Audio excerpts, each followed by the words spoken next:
Rasululloh tuya turgan xonaning eshigini ochdilar. Tuya devor oldida turgan ekan.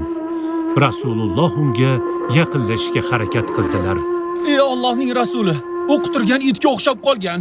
Unga yaqin borsangiz sizga biror zarar yetkazib qo'yishidan qo'rqaman.